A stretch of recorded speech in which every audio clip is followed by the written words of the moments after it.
Ang kwentong ito ay hango sa totoong buhay. Mula ito sa isa nating kabayan na itago na lang natin sa pangalang Jimuel. Walang eksaktong taon, syudad ng Maynila. Pagala-gala sa lansangan itong si Jimuel. Simula pagkabata mag-isa nang kumakayod para sa sarili. Kapwa nakulong ang mga magulang dahil sa ilegal na droga. Napatawan ng parusang habang buhay na pagkabilanggo. Kaya naman hindi nagawang makalaya. 7 taong gulang si Jimuel nang magsimula itong magpakalat-kalat sa lansangan. Nanghingi ng kaunting barya sa mga taong nakakasalubong. Kung minsan ay nangangalakal ng basura sa pagbabakasakaling makahanap ito ng maaaring ibenta para panglamang tiyan. Sa murang edad, natuto ng lahat ng uri ng diskarte sa buhay ang binata. Ngunit ni minsan hindi nito pinasok ang pagnanakaw at anumang masamang gawain. Sa edad na 10, naglalako ito ng basahan o hindi kaya naman sampagita sa harap ng simbahan. Dito niya nakilala ang isang binatang bulag. Nakaupo ito sa sulok, nakasuot ng sombrerong debanig. Nagkalat ang barya sa paanan nito sa pag-aakala ng mga taong namamalimos ang binata. Madalas iniipon ni Jimuel ang baryang nagkalat sa tuwing mapapadaan siya sa lugar upang iabot sa binata. Ngunit sa halip na tanggapin, ibinibigay niya ito sa paslit. "Kuya, amin na po yung kamay niyo. Ibibigay ko po yung mga naipong barya." Wika ni Jimuel. Ay hindi na, sa'yo na yan, kunin mo. Ipangbili mo ng makakain. Kumusta ang araw mo ngayon? Tugon ni Leon. "Eto, medyo matumal ang benta ng basahan. Sakto lang ang balik ng puhunan. Kayo po, kumusta naman ang dilihensya dito?" Dilihensya. Anong sinasabi mo? "Hindi po ba namamalimos po kayo?" Mukha ba ako namamalimos? "Ay hindi po. Sa suot niyong damit tapos tungkod, may sombrero pa. Hindi nga po halatang namamalimos kayo." Sarkastikong sagot ni Jimuel. Natawa ang binatang nagngangalang Leon. Ito ang kadalasang tanong sa kanya ng paslit sa tuwing magagawi ito sa simbahan. Lingid sa kalma ng lahat na hindi naman talaga pamamalimos ang pakay ng binata. Alam mo, Jimuel, maraming barya na ako naipon. Bakit hindi ka muna bumili ng makakain natin? Wika ni Leon. Dali-daling tumayo ang binata at naghanap ng makakain.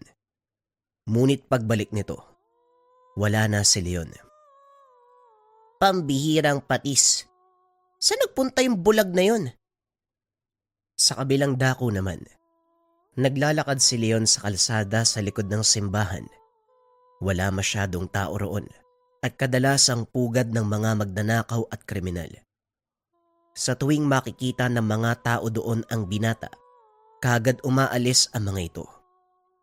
Nako, nandito na naman si Bulag. Siguradong sira na naman ang dilihensya natin dito. Wika ng isa sa mga kalalakihan. Bakit pa kasi hindi na lang nating gripuan yung tagiliran yan? Para wala ka ng kinakatakutan. Nagtataka naman ako sa iyo eh. Bakit takot na takot ka sa bulag na yan? Hindi mo alam kung anong kayang gawin ng bulag na yan. Kaya wag mo nang subukan. Tignan natin kung ano yung magagawa ng bulag na yan dito sa Batanggenyo ko. Naglabas ng patalim ang isa sa mga kalalakihan at sinalubong si Leon.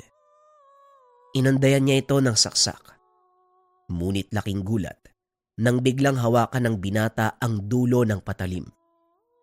Pagsabihan mo nga tong si Tabachoy. Delikado ang maglaro ng patalim sa lugar na to.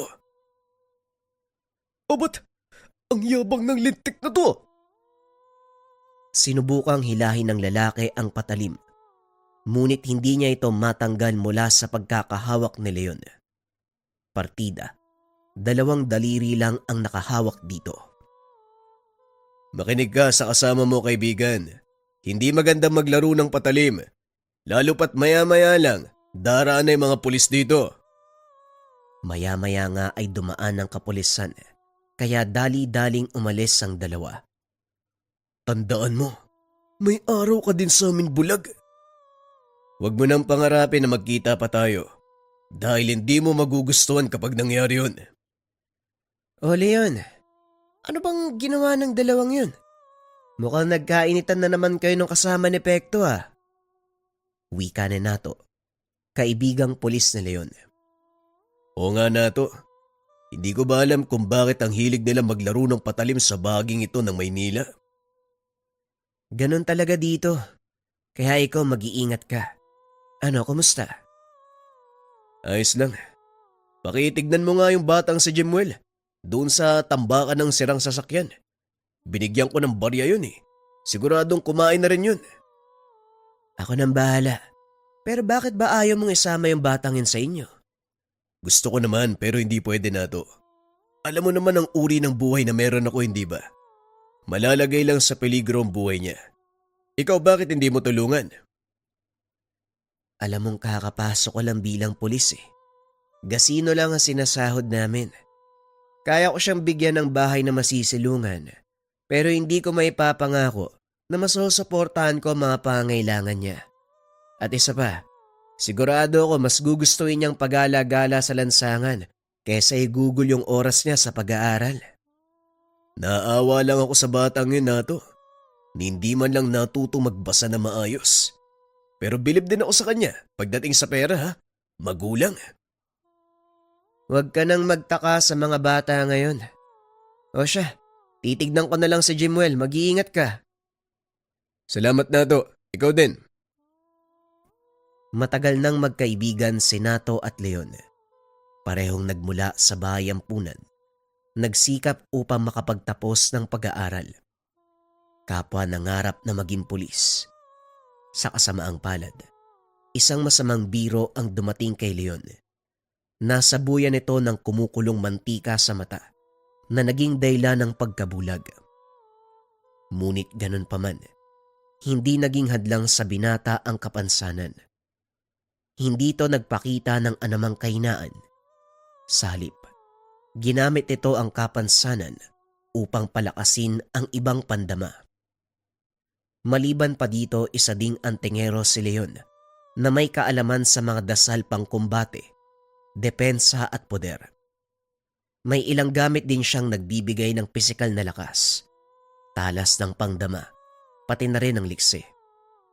Sa tuwing makikipagtuos sa mga masasamang loob, ito ang naging adikay ni Leon simula nang mawala ang pag-asang makapagpulis. Nagpakalat-kalat ito sa lansangan, hindi para mamalimos, kundi para pigilan ang lumalalang krimen sa kinikilalang syudad.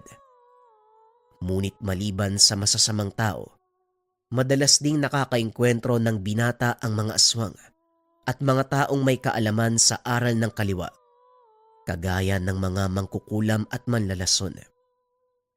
Karamihan sa mga ito ay dayo mula sa probinsya at nais magpakilala ng kakayahan sa syudad para kumita ng pera. Pero hindi nakakalusot kay Leon ang mga ito. Dahil na rin sa kakayahang taglay, nagagawang matunto ng binata ang kanilang pinagtataguan. Sa katunayan, papunta ang binata sa isang maliit na kubo kung saan nagdadaos ng ritual ang isang mangkukulam. Naramdaman niya ito habang papasok sa eskinita, papunta sa bahay ng kanyang tinutuluyan. 2 katao lang ang naroon sa kubo. Nagulat ang mga ito nang biglang sipain ni Leon ang pintuan. Ano sa palagay mo ang ginagawa mo dito? Teka, kilala kita. Ikaw yun. Pasensya na. Hindi ko na ba itutuloy ang pinapagawa mo sa akin? Ayoko pagbabatay. Wika ng mangkukulam. Humingi ito ng paumanhin sa kanyang kliyente at dali-daling tumakbo palayo. Pero tinanggap mo na yung bayad. Bakit ka pa atras? Ibalik mo ibalik mo yung pera ko. Huwag kang mag-alala. Hindi siya makakatakas. Pero gusto ko malaman mula sa'yo kung bakit ka lumapit sa kanya. Gusto ko lang makaganti sa taong nangapi sa akin. Wala akong kakayahan dahil mahina ako eh. Kaya naganap ako ng taong may sapat na kakayahan para gumawa nun. Alam ko mali, pero wala na akong pagpipilian. Yun lang naman yung alam kong panani. May mga pulis tayo. Pwede kang lumapit sa kanila. Kasalanan sa Diyos at sa batas ng tao ang ginagawa mo. Magtagumpay ka man sa pagganti sa kanila. Darating ang panahon na sisingilin ka ng iyong mga ginawa. Umuwi ka na. Matapos kausapin ng tao, kagad itong umalis. Samantalang si Leon naman, sinuyod ang buong lugar upang hanapin ang mangkukulam. Kusa itong nagpakita sa kanya, nangakong hindi na muli pang tatanggap ng anumang trabaho mula sa mga taong naghahangad ng masama sa kapwa. Nagpasya din ito na umalis na sa lugar. Mas makakabuti siguro kung ititigil mo na ang paggamit ng kakayahan mo sa masama.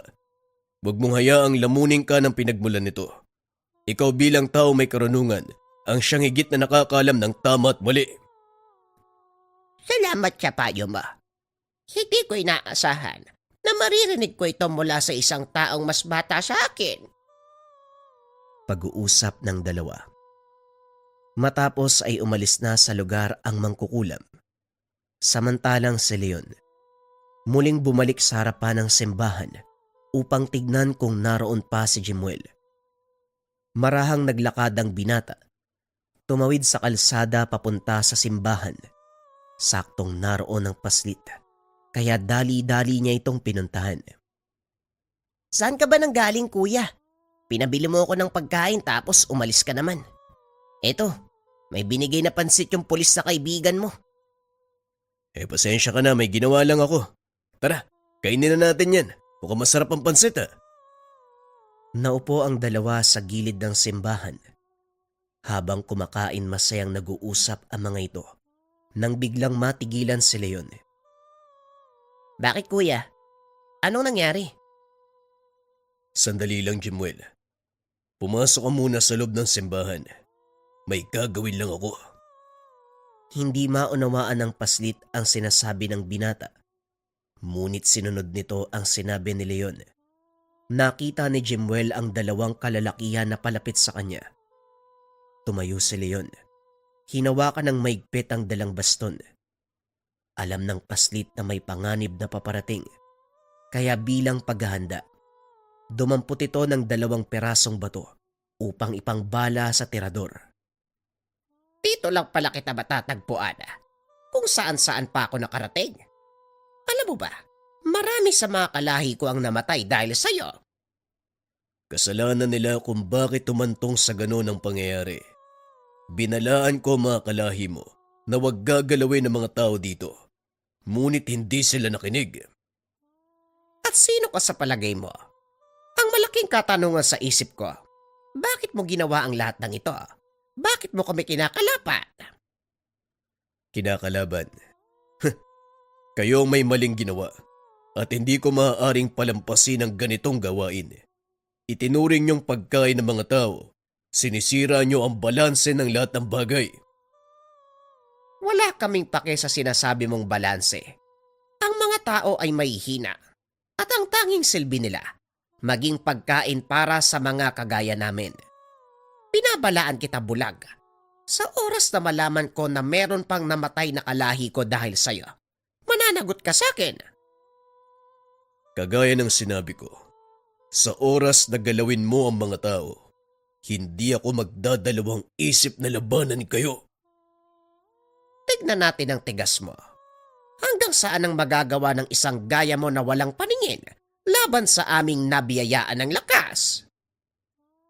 Tama ka. Tignan natin. Dahil hindi ako titigil hanggat may mga kagaya niyong nais manggulo sa mundong ito. Matapos ang pag-uusap, umalis ang 2 lalaki. Muling bumalik si Jimuel at hinawakan sa kamay si Leon.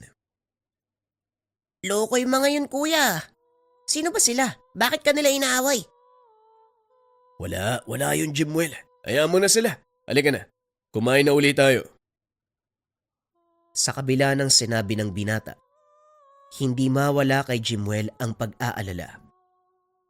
Hindi man lubusang nauunawaan ang nangyari, alam niyang malaking panganib ang hinaharap ng kaibigang si Leon. Matapos kumain, dali-daling nagpaalam ang paslit. Pinuntahan nito si Nato sa estasyon. Saktong palabas na din ang binata nang makasalubong nito si Jimuel. O Jimuel, anong problema? Gabing-gabi na, bakit nandito ka pa? Ano kasi, si Kuya Leon? Nilapitan ng dalawang lalaki. Pinagbantaan, kung hindi daw titigil sa ginagawa niyang pangingialam, magkakagulo daw. Ah, ganun ba? Nasaan ang Kuya Leon mo? Siguro po naroon siya sa simbahan. Hindi pa po tapos yung misa sa gabi, kaya hindi pa yun umuwi. O sige, halika, puntahan natin. Dali-daling bumalik ang dalawa sa simbahan. Saktong patayo na si Leon. Nilapitan nito ni Nato at kinausap. Leon, may sinabi sa akin si Jimuel. Anong nangyari dito kanina? Ito talagang si Jimuel oh. Inabala mo pa ang Kuya Nato mo. Wala yun. Para ka namang bago ng bago. Mga maliit na grupo. Nandurukot sa syudad. Ay nako, yan na nga ba sinasabi ko eh. Mamaya niyan, magulat na lang ako nasa dyaryo ka na. Ayaw mo nun? E di sisikat ako. Puro ka naman biro eh. Ang mabuti pa, sumama ka na muna sa akin. Doon na kayo matulog ni Jimuel sa bahay. Naku, wag na, nakakaya naman sa'yo. Isa pa, dungis namin oh. Para namang hindi tayo nanggaling sa ganyan. Halika na, kunin mo na mga gamit mo. O Jimuel, sumama ka ha. Ayoko magpagala-gala ka sa lansangan nang wala ako. O sige po kuya. Sumama ang dalawa kay Nato. Pansamantalang nanatili sa tahanan. Huwag kayong mahiya. Gamitin niyo lahat ng gamit dito sa bahay. Jimuel, doon ka matulog sa isang kwarto. Wala namang gumagamit nun eh. Ikaw naman Leon, doon ka matulog sa dati mong kwarto. Dating kwarto, ibig sabihin, dito ka nakatira Kuya Leon? Oo. Nakatirang mo kung na yan dito, matigas lang ang ulo. Puno ng prinsipyo. Kaya piniling magpagala-gala sa lansangan kaysa manatili dito sa bahay. Bahay nyo? May sarili ka palang bahay Kuya Leon, bakit ka nanlilimos? O hindi ako nanlilimos ha. Mas gusto ko lang sa labas kasi marami ako naririnig kaysa dito. Napakatahimik, bulag na nga ako eh. Kaya gusto ko kahit papano, nagagamit ko naman yung tenga ko. Tama ka Jimuel, may sariling bahay yan. Ibinigay ng mag-asawang umampon sa amin noon. Ano palang nangyari sa mga mata ni Kuya Leon? Bakit po siya nabulag? Napatingin si Nato kay Leon. Alam ng binata na masakit para sa kaibigan ang pangyayari na naging dahilan ng pagkawala ng paningin. Sige na, ayos lang. Ipaliwanag mo sa kanya kung ano nangyari. Kukulitin ka ng bubwit na yan. Sigurado ka ha? Pero bago yan, bakit hindi muna kayo magbihis? O Jimuel, may mga pinaglumaan akong damit doon sa kwarto. Gamitin mo na mga yon. Matapos mag-ayos ng sarili, naupo ang mga ito sa sala. Sinimulan ni Nato ang kwento. Ayon dito, nangyari ang aksidente ng mga huling buwan nila sa kolehiyo. Isang sasakyan ang nawala ng kontrol. Bumangga sa karitong nagtitinda ng fishball sa gilid ng daan. Saktong naroon si Nato at Leon. Dali-daling itinulak ni Leon ng kaibigan para makaiwas sa natapong kumukulong mantika. Sumaboy ito sa mukha ni Leon. Napuruhan ang kanyang mata. Dinala sa ospital ang binata. Hindi naman ganong kalala ang paso sa mukha nito. Sa katunayan, mabilis na bumalik sa dati ang kanyang balat. Ngunit ang masakit, nawala ng tuluyan ang kanyang paningin. Ako dapat ang nabulag, Jimuel. Hindi ang Kuya Leon mo. Natono ka ba tapos na yun? Sa totoo lang, wala akong pinagsisisihan sa mga nangyari. Tignan mo kung nasan ka ngayon, oh. Isang marangal na pulis na ginagampanan ng tungkulin Sa Diyos at sa bayan. Mas karapat dapat ka sana, Leon. Pero maiba ako. Alam mo ba, Jimuel? May agimat si Kuya Leon mo? Agimat? Ano po yung agimat? Nato, sa palagay ko, hindi na dapat malaman pa ni Jimuel ang tungkol sa bagay na yan. Masyado pa siyang bata para maintindihan. Sa palagay ko, hindi, Leon. Matalinong bata si Jimuel. Alam kong maiintindihan niya ang lahat ng sasabihin ko. Oo nga naman kuya. Huwag ka na kasing kumontra. O sige, ako na magpapaliwanag para mas maunawaan mo ang sinasabi ng kuya nato mo. Ang agimat na tinutukoy niya, ang katapangan ko. Determinasyong magtagumpay sa buhay. Sa kahit ano pang pagsubok na pagdaanan. Yung lakas ng loob kong makipagsabayan sa mga normal na tao sa kabila ng pagiging bulag ko. Natahimik na lang si Nato dahil alam nito. Ayaw sabihin ni Leon kahit kanino ang tungkol sa kanyang mga tangan. Nagpatuloy ang kwento ng tatlo hanggang sa makatulog na si Jimuel. Binuhat ito ni Nato papasok ng kwarto. Sa susunod na to, wag na wag kang magbabanggit ng tungkol sa mga tangan kong gamit kay Jimuel. Masyadong malikot ang isipan nun. Mamaya, kung na pang maisipang gawin eh. Kung sa bagay. Pero bakit ka nga ba napasok sa mundo na maagimat, Leon? Alam mo ang pangarap ko na to. Siguro dahil na rin sa kagustuhan ko may sa katuparan yun. Nag-aral ako ng lihim na karunungan at sa tingin ko epektibo naman. Dahil kahit hindi ako nakakakita, nagagawa ko pa rin pagtanggol ang mga mahihina. Pero mag-iingat ka pa rin. Sa larangang pinasok mo, hindi lang ikaw ang may kaalaman. Alam kong hindi pangkaraniwang tawang lumapit sa'yo kanina. Kung hindi ako nagkakamali, si Amado ang taong yon, hindi ba? Tama ka na to. Pinagbantaan na naman ako eh.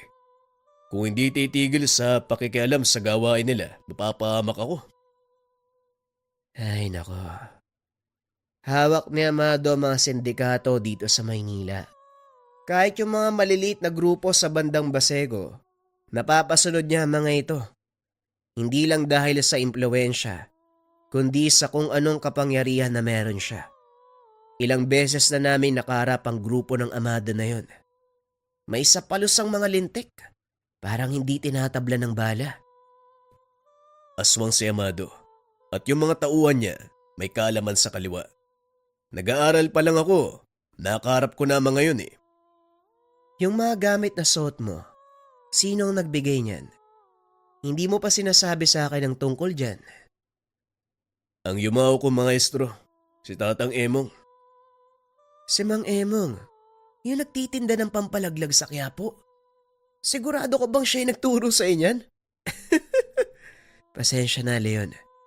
Kung hindi ko nakita ang mga ginawa mo, parang ayoko maniwalang may ganong kaalaman si Mang Emong.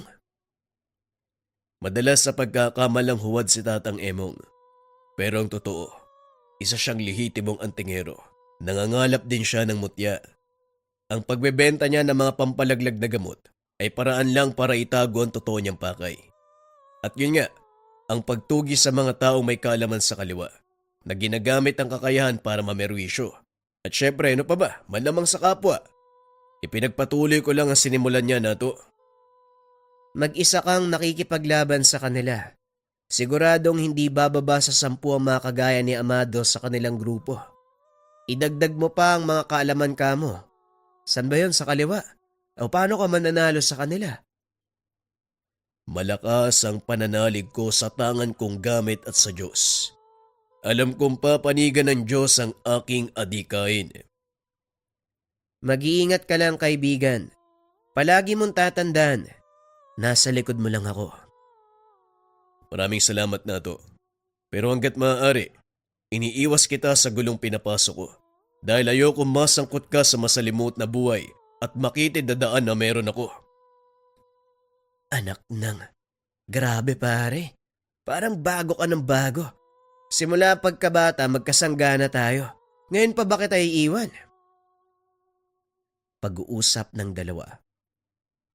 Halos madaling araw na nang matapos sa mga ito Kaya naman tinanghali ng gising si Leon. Kinabukasan maagang nagising si Jemuel upang maggala sa lansangan. Ngunit bago pa man ito makalabas ng bahay, sinita siya ni Nato. "Saan ka pupunta? Tulog pa si Manong Jemuel ha? At isa pa, may makakain naman dito sa bahay. Bakit kailangan mo pang gumala sa lansangan?" Nakakahiya po, Kuya Nato. Hindi niyo naman po ko kaano-ano. Kaibigan kita. Kaibigan mo din si Leon. At lahat ng kaibigan ko ay pamilya. Kaya bakit ka mahihiya? Kasi po, nasanay na akong kumakayod ng mag-isa eh. Hindi inaasa ang sikmura sa ibang tao. Hindi po kasi ako sanay ng ganun, Kuya. Pues ngayon masanay ka na, Jemuel. Dahil simula sa araw na to, opisyal ka nang nakatira sa bahay ko. Kapatid na kita simula ngayon. Simula din sa araw na to, may matatawag ka ng tahanan. Kaya huwag ka nang mag-isip na lumayas ha. Kahit bulag ako, hahanapin kita. Maliwanag? Parang may magagawa pa ako, aba. Pero seryoso, salamat po sa inyong dalawa. Hindi ko man nakasama ang mga magulang ko pero nandyan naman po kayo. Nagsisilbing kuya ko. Pangako, pipilitin ko mamuhay ng marangal para maging mabuti kagaya mo, Kuya Nato. At sisikapin kong gumawa ng tama palagi para maging kahangahangang tao kagaya mo, Kuya Leon. Matutupad mo lang ang mga pangako mo kung mag-aaral ka ng mabuti. Pwede po bang iba na lang yung gawin ko? Nahihiya na akong pumasok sa eskwela, ang tanda ko na eh. Hindi pa huli ang lahat, Jemuel. Nasa pang-4 na baitang ka pa lang. Tamang-tama lang ang edad mo, santas na yan. Ganun po ba? Sino naman yung gagastos para sa akin? Ako nang bahala doon. Ang kailangan mo lang gawin ay ayusin ang pag-aaral at siguraduhin magkakaroon ng mataas na marka. 2 buwan lang, matatapos na ang klase. Sa susunod na pasukan mag-aaral ka na, maliwanag? Opo, maliwanag po, Kuya Nato. Masaya si Jemuel dahil sa wakas magkakaroon ng pagkakataong makapag-aral. Palagi na rin siyang sumasama kay Leon para kahit papano merong alalay. Kaso nga lang sa hindi inaasahang pagkakataon, habang nasa paradahan ng jeep, nilapitan ng hindi kilalang lalaki ang paslit. Tinutukan ng patalim, dinala kung saan. Piniringan ng mga ito sa Jemuel, kaya hindi nalaman ng paslit ang kinaroroonan. Ngunit nakilala nito ang boses ng isa sa mga dumukot sa kanya. Tignan natin kung hindi pa magtanda ang bulag na yon. Hawak natin ang kapatid niya. Paano naman tayo mahanap ng taong yun? Bulag naman siya. Tugon ni Munding, kasamahan ni Amado. Hindi mo kilala ang taong yon, Munding. Kagaya mo, matalas din ang pakiramdam niya. May tangan din bang mutya ang taong yon, Kamado? Hindi lang mutya. Humanda ka. Dahil sa oras na matunto ni Kuya Leon yung kinaroroonan ko, siguradong walang matitira sa inyo. Tumahimik kang bata ka. Hindi ka ba tinuruan ng mga magulang mo na wag sasagot kapag nag-uusap ang mga matatanda? Sige lang. Magyabang ka lang, hindi mo kilala si Kuya Leon. Pati si Kuya Nato. Pag nalaman nilang dinukot niyo ko, siguradong gagawin nila ang lahat para matuntun kayo. Yun nga ang dahilan kung bakit ka namin dinukot. Upang lumabas sa lungga ang iba pang kasama ng bulag. Hindi ako naniniwala na wala siyang ibang kasama. Maniwala ka man o hindi, wala na akong paki. Pero sisiguraduhin ko sa'yo, sapat na si Kuya Leon para sa inyong lahat. Hindi niya kailangan na makasama para talunin kayo. Masyado kang namamangha sa bulag na yon. Bakit? Ano bang nakita mo sa kanya? Wala naman. Pero naniniwala ako na malakas si Kuya Leon. At malaking pagkakamali ang ginawa niyo. Tignan natin kung hanggang saan ang tapang ng bulag na yan. Kamado, ako nang bahala sa kanya. Walang makikialam. Ipapaubaya ko sa iyo ang taong yon, Munding. Sisiguraduhin ko sa'yo na walang makikialam. Basta tiyakin mo na hindi na makakalabas sa lugar na ito ang bulag na yon sa sandaling pumasok siya. Matapos makipag-usap, umalis na si Amado kasama ang kanyang mga tauhan. Naiwan si Jimuel kay Munding. O bakit mo naman pinaalis yun? May tiwala ka ba sa kanya? Masyadong matabil. Alam mo bang marami ang napapahamak sa ganyang ugali? Sa palagay ko, kabaliktaran ng sinasabi mo. Alam mo ba, dahil sa pagiging matabil ng bunganga ko, kumikita ako ng pera sa lansangan. Total, nag-aantay pa ako sa pagdating ng kapatid mo. Bakit hindi mo ipaliwanag ang tungkol sa kanya? Hindi ko totoong kapatid si Kuya Leon, pero tinuturing niya akong kadugo. Tama ka, bulag nga ang taong yun. Mabagal maglakad, halos wala kang maririnig eh. Kaya nagugulat na lang yung mga kalaban niya. Bigla siyang sumusulpot. Kasing dulas ng palos ang kanyang balat at kasing liksi ng butiki. Kahit hindi niya nakikita ang kalaban, nararamdaman niya ang presensya niyo at yun ang ginagamit niyang pamamaraan para makipaglaban. Pagpapaliwanag ni Jimuel. Habang nagsasalita, isa-isa nang nagbabagsakan ang mga tauhan ni Munding nang hindi niya namamalayan.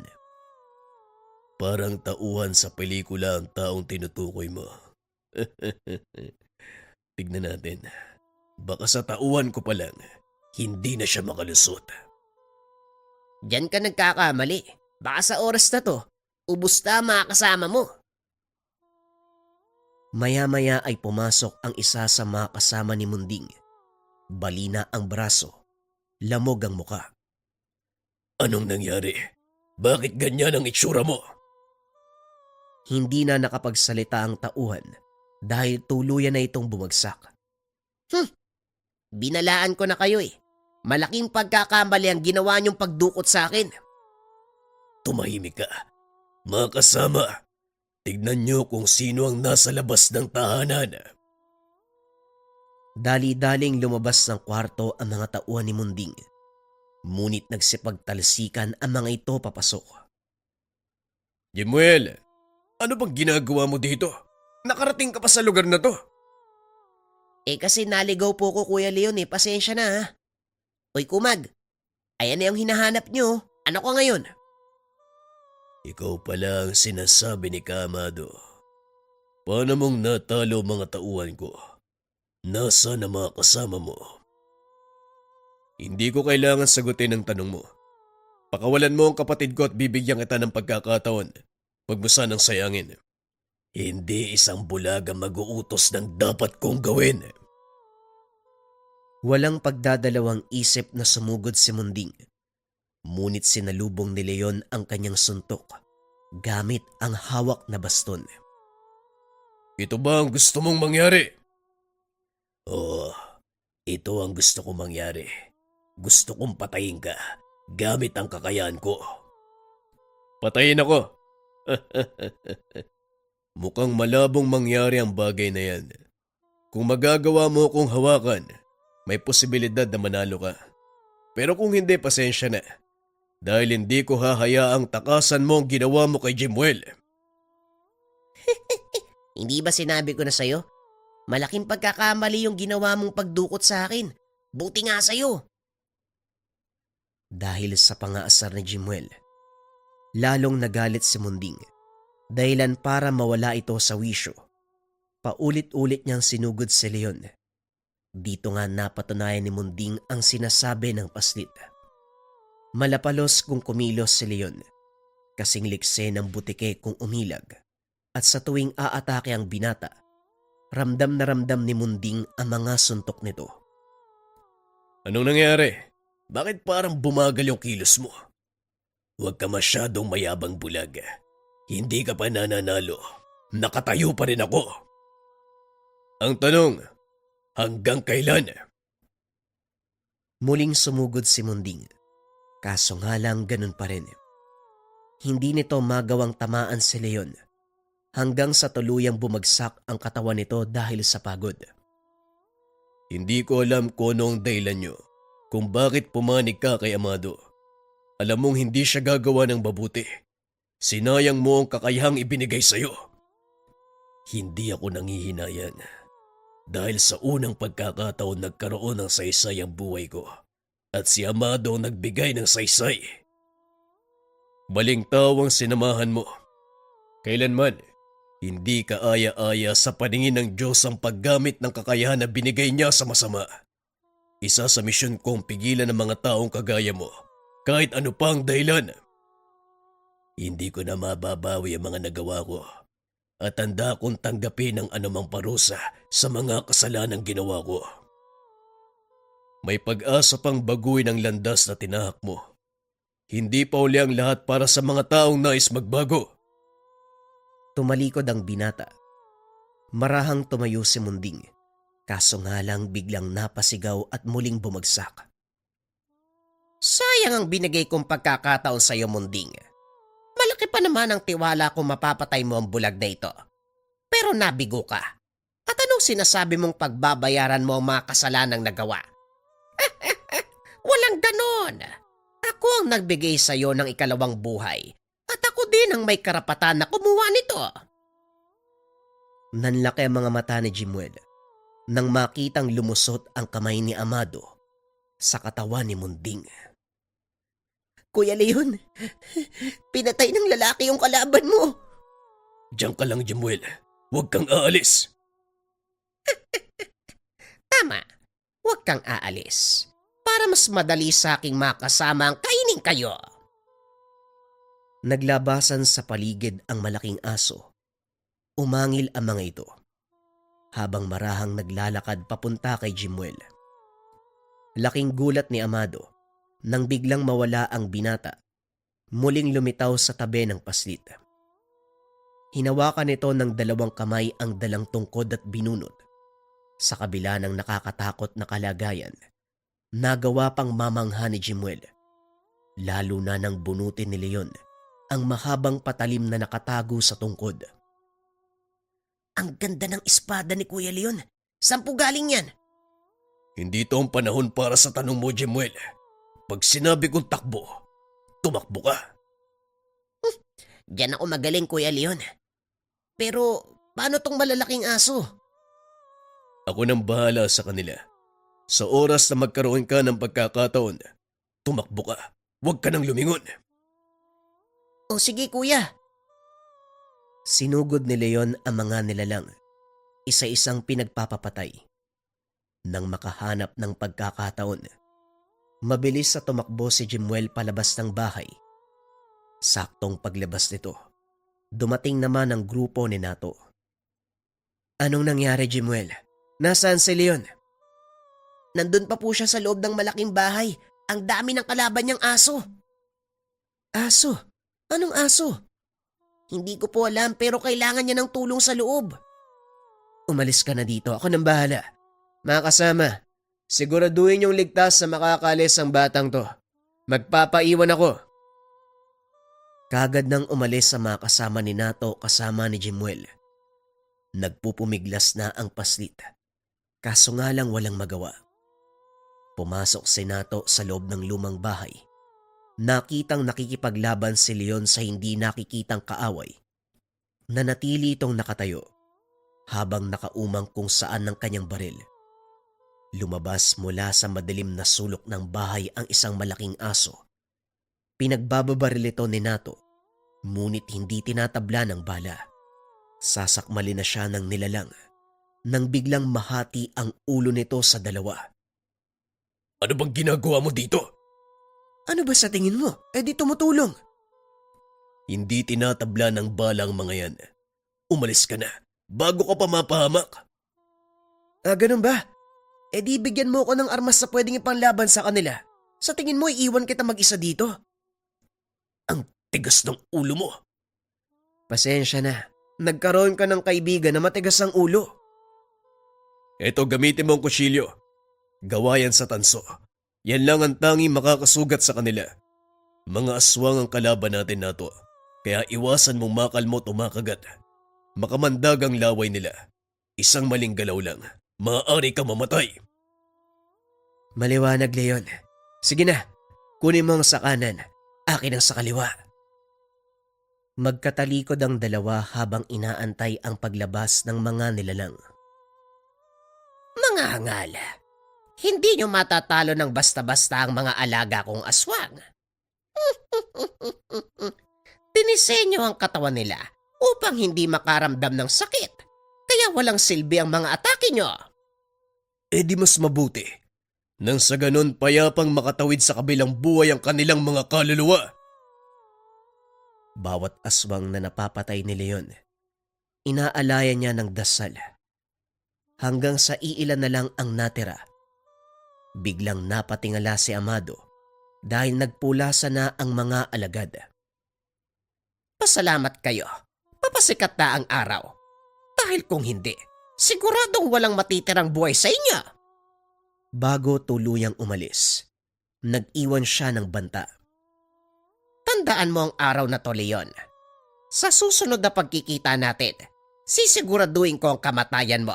Ito ang pangako ko sa aking Panginoon. Hindi sumagot ang binata. Handa siyang harapin ang hamon ni Amado. Masiguro lang na hindi na ito manggugulo pa. Malakas ang kalaban natin, Leon. At sa pagkakataong ito, mukhang hindi mo siya kakayaning mag-isa. Alam ko yun, Nato. Pero hindi ako papayag na magbuwis ka ng buhay ng dahil sa akin. Nakakalimutan mo yatang pulis ako, Leon. Kahit ano pang gawin o sabihin mo, banta sa taong bayan ang kalaban mo. Gagawin ko ang lahat upang may sa katuparan ng tungkuling nakapalob sa tsapa at uniforme ko. Nag-aalala ako para sa'yo, Nato. Ganon din naman ako sa'yo, Leon. Lalo pat kasalanan ko kung bakit ka nawala ng paningin. May dahilan ng Diyos kung bakit niya hinayaang mangyari ang bagay na to. Makasalanan ng mundong ginagalawan natin. At bilang lingkod, inalis niya ang paningin ko para hindi mabahira ng kamunduhan ang aking paningin. Naging instrumento ka ng Diyos, kaya sa halip na sisihin mo ang iyong sarili, matuwa ka dahil ginamit ka ng Diyos para sa kanyang dakilang plano. Oo na, halika na, umuwi na tayo. Daanan natin si Jimwell sa estasyon. At isa pa, kailangan ko magbigay ng ulat sa mga nangyari. Pagkasundo natin kay Jimwell, mauna na kayo sa bahay. Hindi pwede. Sabay tayong uuwi. Ngayong nakita ka na ni Amado, siguradong hindi siya titigil hanggat hindi ka napapatahimik. Kung sa bagay, sandali lang naman din ang gagawin ko. Kaunting pitik lang ng manikilya yon. Pagdating sa presinto, naupo si Leon sa sulok. Pinakikiramdaman nito ang paligid. Napansing napakaraming tao sa lugar na yon. Maya-maya ay lumabas si Jimwell mula sa isang kwarto. Nakita nito si Leon na nakaupo. Mabuti naman kuya, ligtas ka. Teka, nasan si Kuya Nato? Naroon pa sa opisina ng kanyang hepe. Kausap niya. Gumawa ng ulat sa nangyari. Ganun ba? Alam mo kuya, wala akong tiwala sa mga taong nandito. Uy, inaan mo yung bunganga mo. Mamaya may makarinig sa'yo eh. Pasensya na, pero yun po talaga yung naramdaman ko kuya. Hindi ko alam kung bakit. Pero parang masama yung kutob ko sa mga taong nandito eh. Kanina pagdating namin, may nakita pa ako mga taong nakasuot ng kagaya kay Amado. Ipaliwanag mo sa akin ang kasuotan nila. Itim na damit pang itaas na may simbolo ng tatsulok. May mata sa gitna. May nakasulat sa paligid, hindi ko maintindihan eh. Mga kulto. Anong ginagawa nila sa lugar na to? Doon nga ako nagtataka kuya. Kasi mga mandurukot, mga kawatan yung mga yun eh. Bakit labas-masok sila sa istasyon ng pulis? At saka, hindi na ituloy ng dalawang usapan dahil lumabas ng silid senato. Nakasimangot ang muka. Napansin ni Jimwell. Wala na ang barel at tsapa nito. Ano pong nangyari Kuya Nato? Nasuspende ko. Rumisponde ko nang walang paalam kay Hepe. Yung pagtulong ko napasama pa. Idinamay ang ilan sa mga kasama kong pulis. Yan ang sinasabi ko sa'yo, Nato. Naapektuhan ang trabaho mo ng dahil sa akin. Oo nga eh. Pero alam mo ba, Leon? Magandang pagkakataon to para makapaganda. Makapaganda. Para saan? Kailangan nating pagandaan ang pakikipaglaban kay Amado. Hindi magtatagal. Muling magkukrus ang landas nyo. Lalo pat may impluwensya ang taong yon sa presintong ito. Mukhang yan na nga yata ang sinasabi ni Jimuel. Pero bago ko ikwento ang tungkol dyan, umalis na muna tayo dito. Mas mabuti pa nga. Halika na, Jimuel. Nagugutom na ako eh.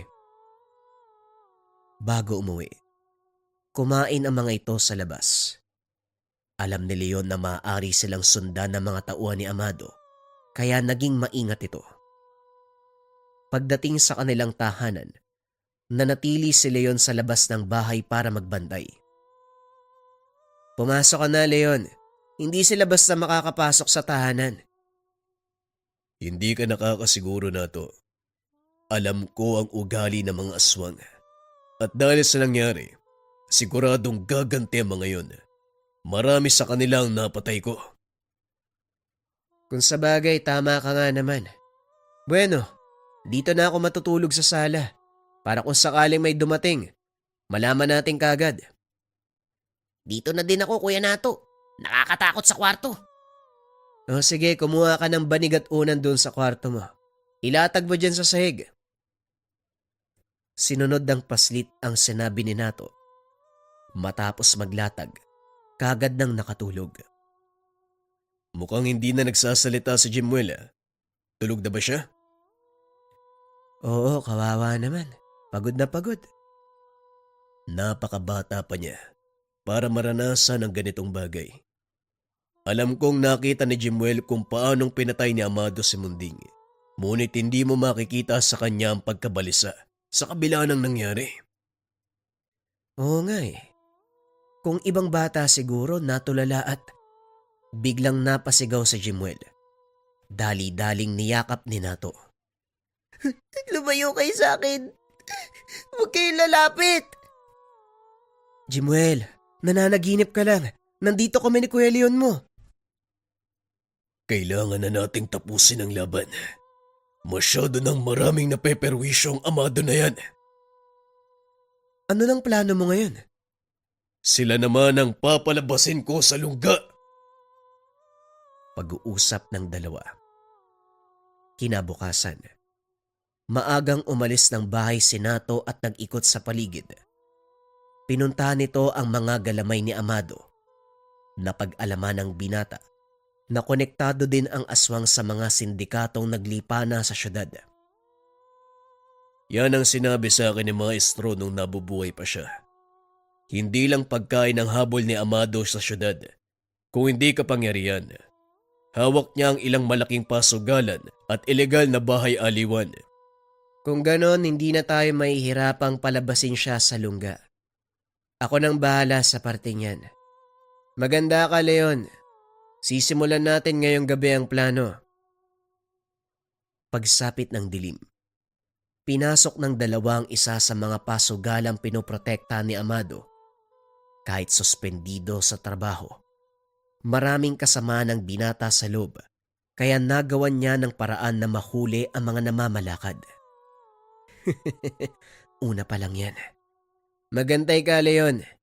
Sa oras na malaman ni Amado ang nangyari, kusa siyang lalabas at siguradong tayo ang una niyang hahanapin. Yan din ang inaasahan ko.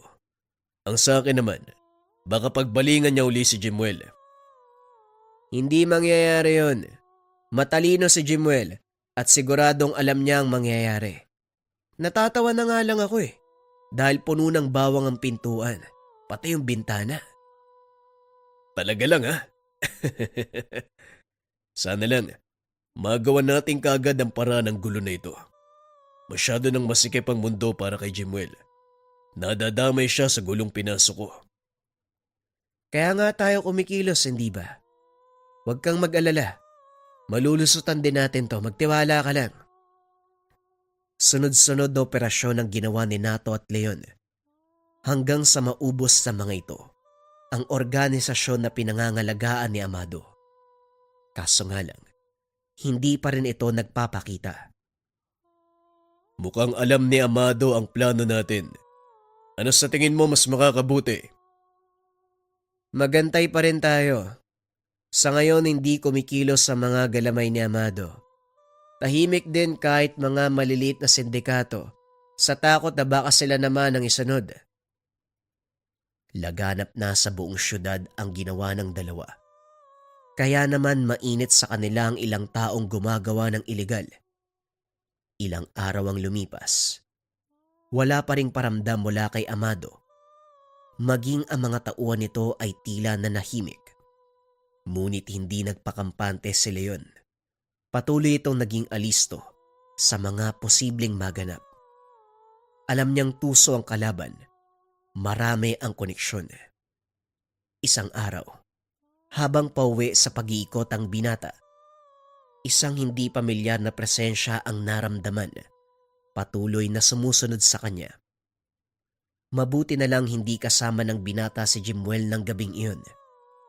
Alam ni Leon, napakawala ni Amado kung anong nilalang ang nakasunod sa kanya. Huminto ang binata at hinarap ang kalaban. Bagaman hindi nakikita, alam nito na isang mabangis na elemento ang nasa paligid. Nakarinig ng malakas sa pagaspas ng pakpakang binata at mula sa itaas, may kung anong bumulusok. Sinubukan siyang dagitin. Inilabas ni Leon ang kanyang patalim. Sinalubong ang ikalawa nitong pag-atake. Napasigaw ang nilalang nang tamaan ito ng binata. Bumagsak ito sa lupa at dahil sa ginawang ingay, natunton ni Leon ang kinaroroonan ng nilalang. Walang pagdadalawang isip na pinatay ng binata ang kalaban. Napagtanto na isa itong manananggal. Maya-maya dumating si Nato. Nagulat ito sa nakita, kaya sunod-sunod na tanong ang binato kay Leon. Anong nangyari dito? Nasaan ang kalahating katawan niyan? Manananggal ang nilalang. Kailangan nating mahanap ang kalahati ng katawan. Dahil kung hindi, magpapagala-gala yan sa paligid para hanapin ang itaas sa bahagi. Kapag nangyari yon, siguradong malaking kaguluhan ang magaganap. O sige, pero paano naman natin makikita yung kalahati ng katawan niyan? Simple lang. Antayin natin mag-umaga at kusang gagapang ang katawang ito papunta sa kanyang kahati. Gagapang, patay na to eh. Paano mangyayari yun? Yan ang isa sa mga katangian ng manananggal. Kahit patay na ang kalahating katawan, hahanapin ito ang kanyang kahati at sa oras na matagpo sila, maaaring muling mabuhay ang manananggal. Grabe, nakakatakot pala ang isang yan. Siguradong malapit lang dito ang kalahati ng katawan niya. Hindi sasalakay ang manananggal sa malayo. Inantay ng dalawang binata ang pagsikat ng araw. Ngunit sa halip na gumapang ang katawan ng manananggal, isa pang nilalang ang nagpakita. Mabilis itong hinablot. Naku, naloko na, hindi ko na malayan. Malaking aso yung dumaan eh. Kinuha yung patay na katawan. Ayos lang. Ang totoo, inaasahan ko na mangyayari ang ganito. Ngayon, sundan natin ang bakas ng nilalang. Dahil siguradong dadalhin niya ang katawan ng manananggal sa kinaroroonan ni Amado. Natunto ng mga ito ang bakas ng malaking aso papunta sa saradong pabrika ng goma, hindi kalayuan sa syudad. Sinuyod ng dalawa ang paligid. Hindi nagtagal natagpuan ng mga ito ang grupo ni Amado. Mabuti naman at nakarating na kayo.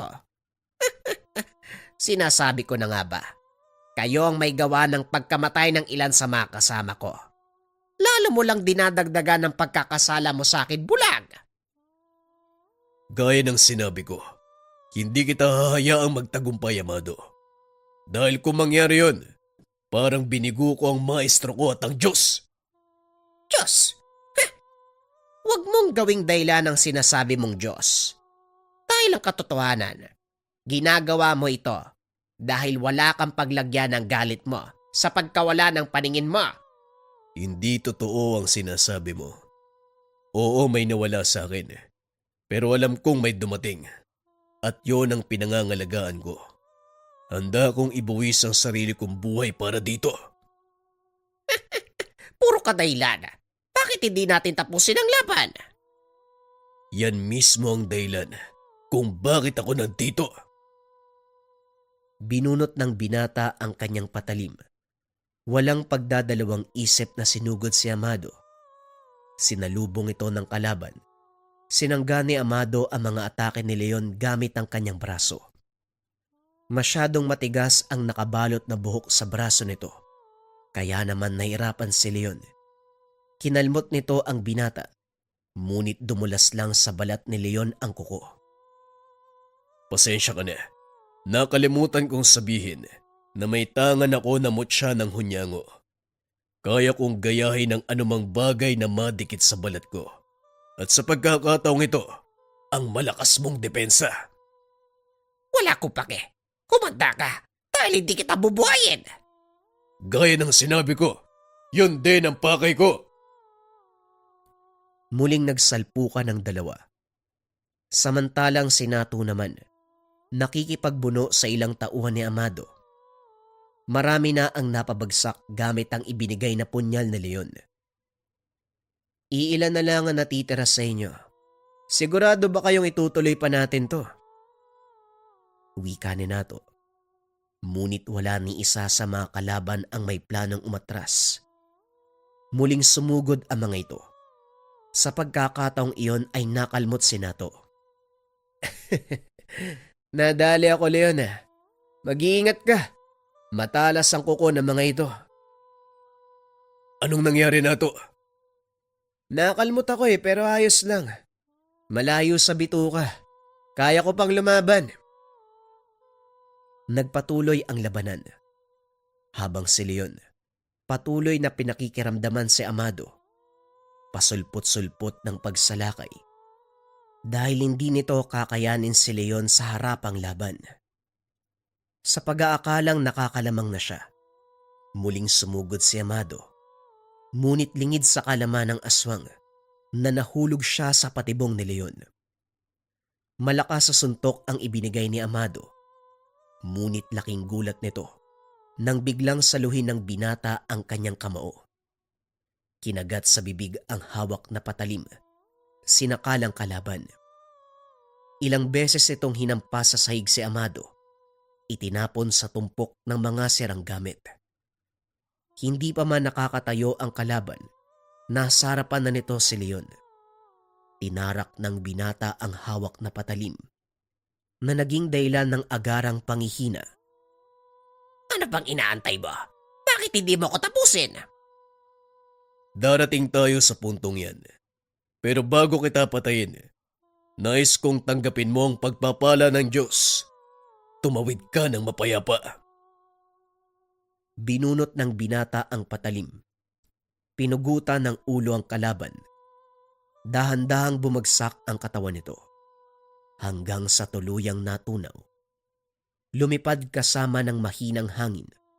Nagsipagpulasan na din ang ilan pang mga aswang.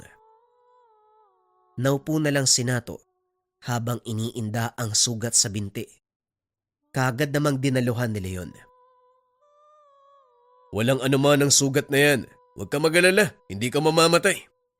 Nasabi ito ni Leon sa pamamagitan lang ng paglapat ng palad sa sugat. Inakay nito si Nato na noon ay tawang-tawa sa sarili. Tignan mo nga naman, kung sino pa ang bulag, siya pa yung umaakay sa akin. Ganun talaga. Hindi naman sa lahat ng panahon, ikaw ang aakay sa may kapansanan. Halika na nga, umuwi na tayo. Nag-aantay si Jemuel, oh. Matapos ang kaganapan, hindi na muling nagpakita ang mga aswang. Nagkaroon ng kapayapaan sa syudad.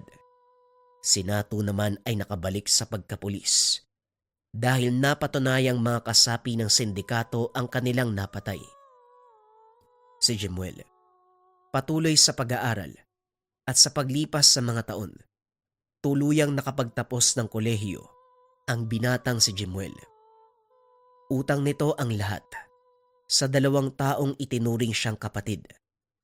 At dahil sa kabutihang ipinakita sa kanya, hindi kinalimutan ni Jimuel ang mga panahon na kinupkup siya ng isang pulis at isang antengerong bulag.